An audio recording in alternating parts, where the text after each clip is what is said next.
Hey there, fellow dividend investors. Welcome to another show of Sunday with European eDGI. So today I want to talk with you about inflation. Inflation was all over the news last week because a lot of companies were reporting their earnings and a lot of times was mentioned to higher input costs and such and how this impacted their earnings. I will show some examples of that, of where that happened in the news.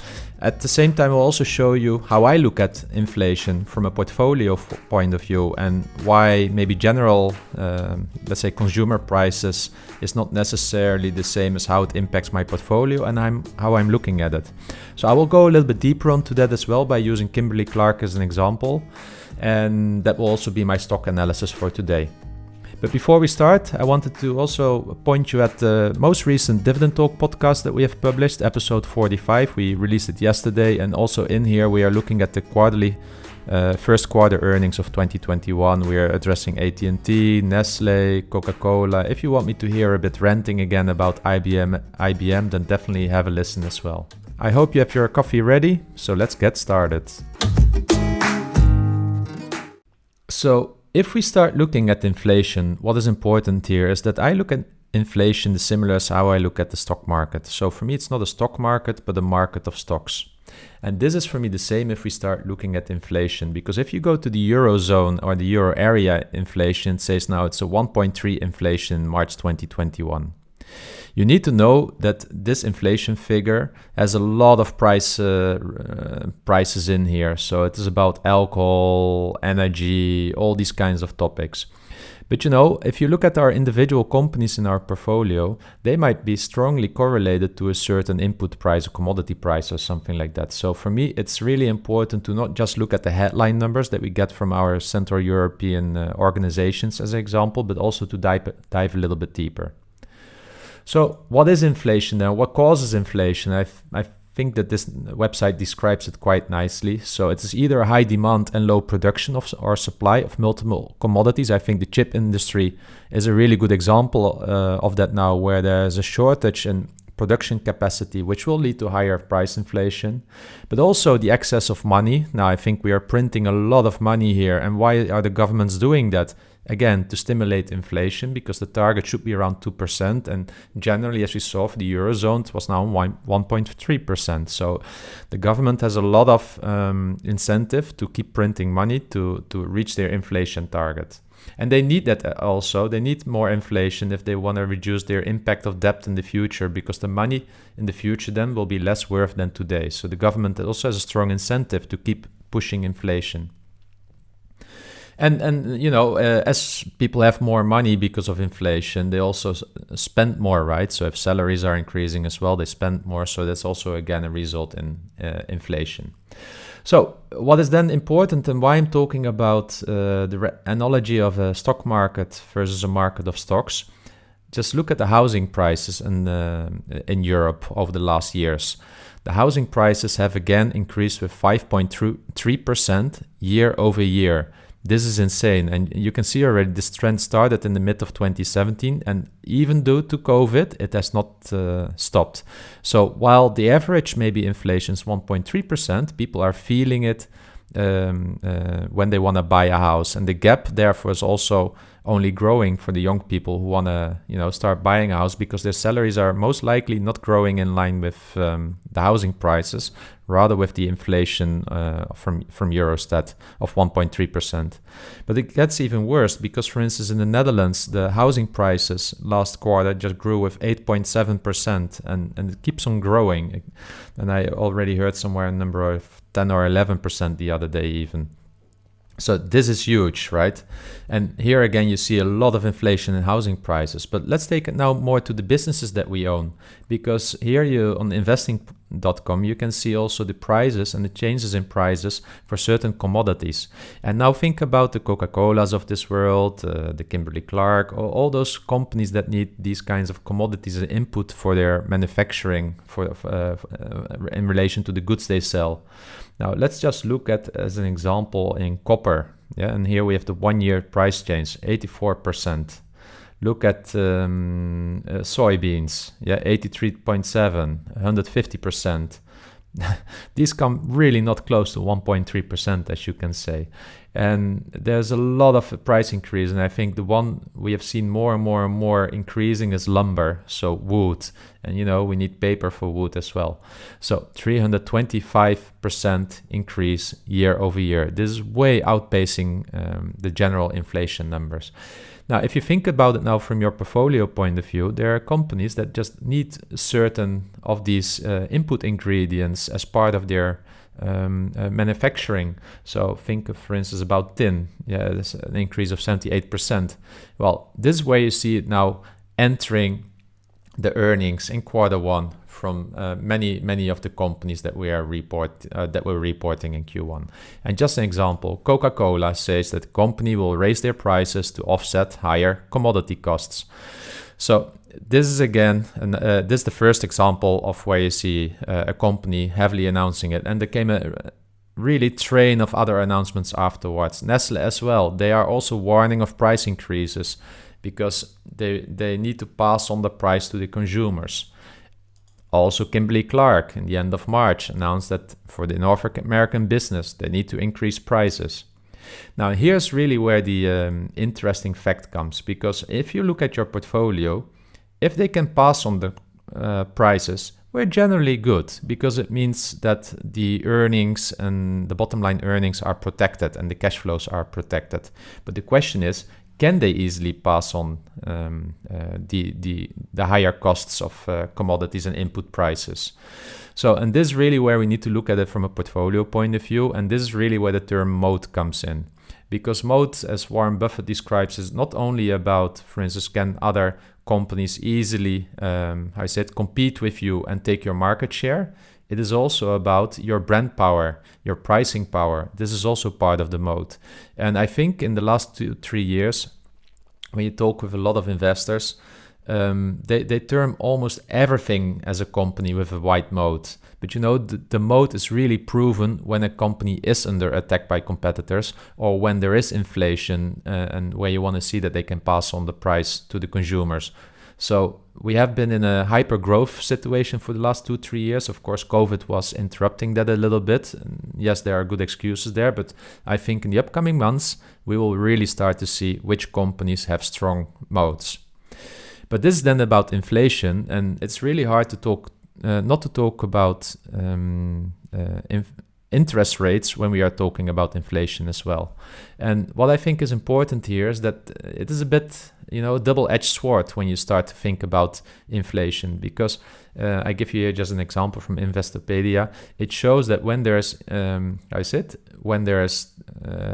when the stock markets are declining, when the prices are declining as such, so when inflation gets lower, you see that the federal funds rate also drops because they want to stimulate the economy so that it starts growing again in inflation. And what you see then again is that the interest rate starts following. So there's always a time lag there. But when it starts, when the inflation starts growing, you will typically see the Fed's rate also continue growing. And they want to keep it around the 2%. And that's why it goes also higher than 2% and lower than 2%. Well, and now comes the tricky part, because since the financial crisis in 2009, we have almost zero interest rate. Then in 2016, it started increasing a bit again. I don't have the full figure here. I think we can see it here, but you will see that afterwards in 2018, 2019, and specifically with the with the COVID-19 crisis, it was brought back to zero. Yeah, so we are again in a zero interest rate while inflation starts to rise now. We need to know that Jerome Powell is saying that he doesn't expect interest rates to increase soon, but it's not really his decision, in my opinion, because if inflation really starts hitting the numbers of 3, 4, 5%, he can do whatever he wants, but he will need to increase interest rates really quickly then. So I expect this just to happen if the inflation is really picking up, and this will have a severe impact potentially in our portfolio for the companies that either have high debt loads or that cannot pass the price on to the consumer. So I think these two are really, really important to consider. So, and I would like to show you that now, because I want to take the example of Kimberly Clark. We just saw the announcement that they need to increase prices in North America, but I would like to show you a little bit like how it really impacts in the numbers. I don't expect you to maybe follow it totally, but I'll try to keep it in an easy enough mode so that you understand, at least from an impact point of view, to the underlying earnings of the company, because I'm a strong believer in I said valuating a company based on the future cash flow that's coming into the company and discounting that to today. And the sum of that is the price, the net present value of what we want to pay for a company. So if this is the case, we need to really understand how free cash flow is being impacted, potentially by inflation and interest rates. So if you don't know Kimberly Clark yet, Kimberly Clark is a household name, specifically in North America, but most of the people will know it from their brands around, toilet paper, Huggies, the diapers. So there are a lot of, well-known brands in Kimberly Clark. It's already a company that exists for more than 100 years. It's available in 175 countries, and it's effectively in the paper business and turning the paper into products that we use on a daily basis. You can't really get more as a consumer staple than this. A pretty simple business as well, because it's about managing your input costs, manufacturing it, and doing a lot in marketing and branding. That's really what this company is about. So if we then start looking at how the company was performing, what is really important here to see is that the company has been not really growing their revenue over the last decade. Yes, so it has been a bit hovering around 20 billion, a little bit less, a little bit more, also from a gross margin point of view. So you could almost say, like, from a revenue point of view, it was like flat over the last 10 years. But you saw in 2019 they had 18.5 billion of revenue, and then a spike to 2020 of 19.1 billion. Well, I think we all remember these stories in March last year. The hoarding of toilet paper in America was full blown. This last year's first quarter, was a really high number of income. And we see that as well. If we go to the income statement of the company, you can see here that the net sales was 5 billion and now 4.7 billion. And, sales was just down due to the exceptional Q1. So in the numbers, you need to understand that. Now, one of the issues is because Kimberly Clark declined about 7%, I think, on Friday after their numbers. I mean, if you start modeling as an analyst your future growth based on Q1 as a baseline from last year, you will quickly be disappointed. That's no surprise at all. So for me, there was also no surprise at all in the decline of the share price. Well, okay, let's say in the earnings. Maybe in the share price, you could wonder, okay, what are analysts looking at? So I was personally not surprised by their earnings. But what you also see, and here's where the inflation comes in, you can also see that the cost of products sold has been increasing by 2%. This sounds maybe as not so much in the grand scheme of things, but 2% for such a company with the margins is really quickly leading to less bottom line. And you see that here as well, because their operating profit was 770 million versus 900 million last year. This is now an operating profit margin of 16.2% versus 18% last year. So this is really where you see inflation already coming in, because the cost of goods sold were just more. Yeah. So this is really where you need to look at such a company. No surprise on the sales part. But the inflation is already visible here. Now, how do you see inflation then more in a company like Kimberly Clark? Because if you look at Kimberly Clark, you need to understand where inflation pops up. Inflation typically pops up in the inventories, because if your cost of goods sold go up and your input costs go up, your inventories also will have more value. And actually, you don't want your inventories to go up. So from a working capital point of view, what you want to see on the asset part of the balance sheet, the current asset, you want to see this go down. Yeah. So generally, you want to see your account receivable, so the money you still need, the money you still owe from your buyers, you want to see that go down. Yeah, also the inventories and the other current assets. So if it goes down, you need less working capital. And you need to know operating working capital, that's defined by these three accounts, is something which impacts free cash flow. I will show you that soon, the free cash flow statement. The other part of the operating working capital, and this is where the biggest impact was for Kimberly Clark, is on the trades account payable and the accrued expenses. And this is again what I blame to the year-over-year comparison, but also comparison to December last year.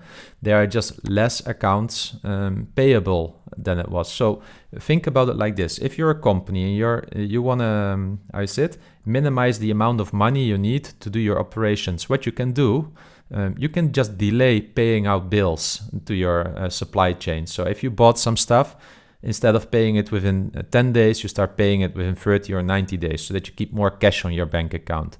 This is how you manage operating working capital. And this is what the company was doing really well in around Christmas last year. But as you can see, 3 months later, this went quite down. And if you then look at the total impact of operating working capital, it had quite a negative impact, because this is what we see here back in the free cash flow statement.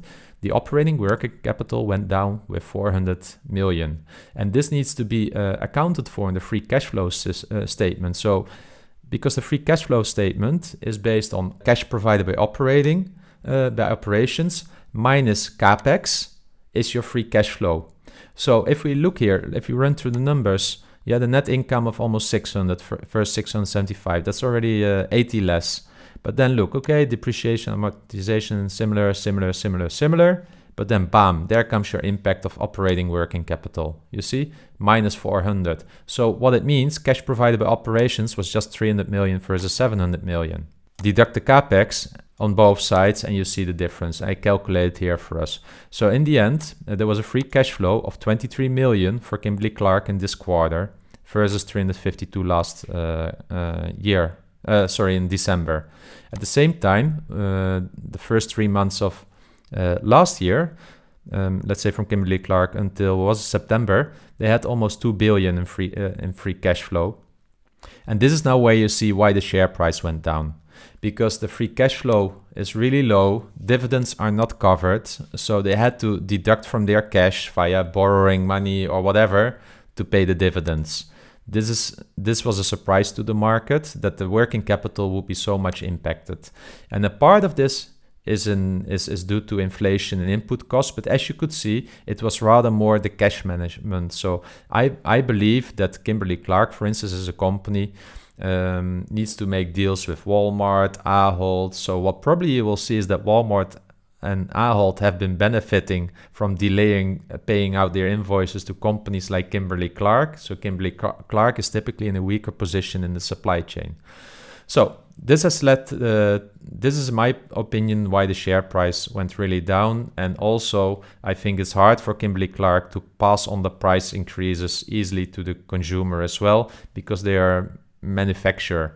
They are not having the same strength as Nestle, and when it comes to bargaining power. So what this also means is that the moat is just narrow when you think about Kimberly Clark compared to a company of Nestle or Walmart. So this is really important to know. So moat not doing so well for me, and this is already the first sign after the first quarter where we really see the inflation kicking in. Okay, so let's then go back to the to the company itself.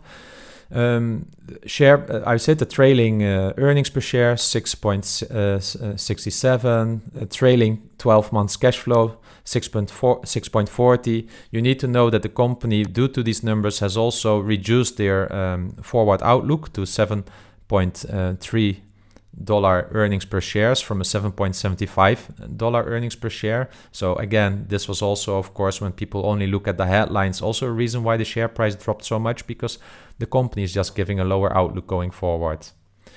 Let's look at some other numbers. What is interesting here, the payout is a healthy 70%. I think for a company like this, which is a stable like this, it's okay. It's on the high end. I would like to see it rather like how it was in 2019, a little bit lower. but nothing that concerns me here. Also from a free cash flow point of view, it's still good, but hey, we don't want to see another 2 quarters like we saw this quarter, because it will really bring the cash flow down, and we will really see that also then that they need to start borrowing. And this is also an issue, because if you look at the debt equity, it's really high. It looks, I would say, it even worse than it is, to be fair, but still it's too high for me. What is the issue here with, I say it with Kimberly Clark? If we go to the balance sheet, so the long-term debt is 7.5 billion. They actually paid some down, as you can see, from the 7.8 billion as per Christmas. But here it comes really in there. They've been buying back a lot of shares over the years. And what you need to do in your equity part, if you're buying back shares, you need to deduct those from your equity in the treasury stock.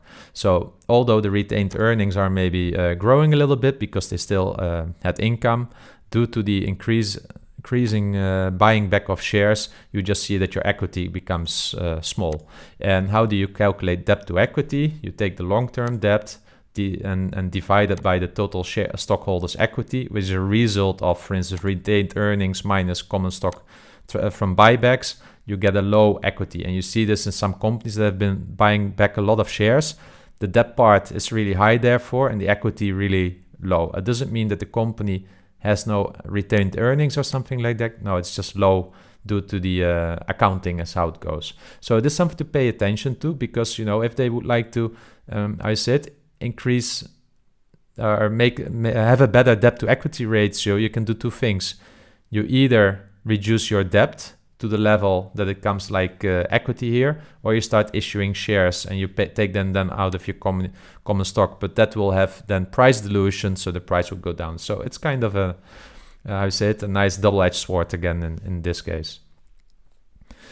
Okay, let's get back to the other numbers. The dividend yield, 3.5%, which is really nice in this environment, and a 5-year dividend growth of 5%. Other than that, return on capital is quite okay. I would like to see it a bit higher, and the weighted average cost of capital, so the amount of money they pay for their capital, is around 6%. A PE currently of 19, price of free cash flow of 18, all good for me. No worries here at all. So let's look based on this a little bit then on what I think it's worth. And it's actually quite simple, because what I've done here, again, I think for people that have been looking before, they are getting familiar with my approach to cash flow analysis. So I'm using here, which is really important, as a baseline. I think this company will not grow so quick in their cash flow. So I'm saying here 4% over the next 5 years on average, 3% later, at a discount rate of 6.27%. Terminal multiple 18, and the probability of this happening, I believe it's around just a little bit more than half, so 60%. Optimistic, maybe 6% to 4% growth. Bearish, if we get more like these quarters, it might be even going down, but on average, maybe 2% or 1%. I give this both 20% chance. So if we then go through this, you will see that the baseline case will give it a fair value of 126, which is still $6 lower than the current price. If you're bullish on it, in the optimistic case, it might be $150. If we are really bearish, it could go all the way to $77. Having said that, it gives an average fair value of $120. I will put, by the way, the link to this sheet in the description of the YouTube videos, that you can play with it a bit yourself as well. So for me, I would be willing maybe to buy it around $110. However, I would really want to see the next quarter being a return to proper working capital management. Now, what is important here, what I wanted to show you, I've shown you already the impact of working capital and higher inventories as an effect of inflation, and the cost of goods sold. But if you think about interest rates, that has an impact again on your discount rate. So let's imagine that suddenly the interest rates by the Fed will go to 3-4%. I bet you by that time we will have a discount rate of 8% here. This, in this case, has not such a big, impact, maybe as you would have expected, but still it's like almost, 12-13% lower in a fair value. So suddenly the whole fair value will decrease. So this is why it's so important to really understand the discount rate that you're using. I would say that the 6.27% is a relatively low discount rate from a historical perspective. Other people say, you know, don't make it too complicated. Why would you take the cost of capital? Just take the required return that you give yourself. If you needed a 7.5 or 8% rate, then use that. There are two schools of thoughts. One is probably more conservative than the other, and I'm more like on an analytical mind, so I want to really use all the input parameters. So in this case, I'm using the 6.27%, but I know in mind already what it can do if I'm wrong on the cost of capital, and this is also why I use margins of safety. But I also want to show you what the impact of the free cash flow is that I use as a baseline, because I'm now using the trailing 12 months. So let's make it 1.9 billion here just to show you what the impact of cash flow is. Bam. Now also again, if we talk about 20% less free cash flow, it also reduces to 104. So these two numbers in any sheet that you're using, you really need to be delicate about these two and really understand well what you're entering there, because they have a high impact in the discounted cash flow calculation. And this is actually also one of the reasons why people say, why are you using discounted cash flow? Because the variables are so sensitive. Yeah, it's true. It is true, but I still find this the best way of calculating what I believe is a fair value price of a company, because all the others use usually less input parameters and are using, for instance, only looking at multiples or something like that. And these multiples are so easy to manipulate. Cash flow is hard to manipulate. Having said that, overall, I believe that this company is overvalued at the moment. If we look at it,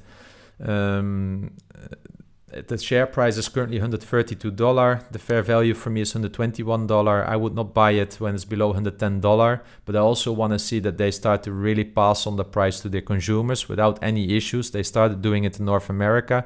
Not sure how this goes with margin compression towards Walmart, if Walmart is also passing on the prices to the consumer or not. Other than that, I find it an interesting company. It has already 49 years of dividend growth. I think it will continue growing its dividend, but it will become harder and harder to sustain this if they will be impacted by a growing inflation. Having said that, I hope you enjoyed this show. I'm not sure what you think about Kimberly Clark. I hope you were able to follow me a little bit about the impact of inflation on, for instance, on the fair valuation of companies. It's something that you will hear a lot in the upcoming 2-3 weeks again in all the news going forward when companies are reporting their earnings. So my advice is just check their mode. Are they really able to, I said, pass on the prices to the consumers? Then in that case, investing in those companies is probably the best hedge that you can have to protect yourself with your money against inflation, because the inflation will eat up the money from your bank account if you have it just standing there in your savings.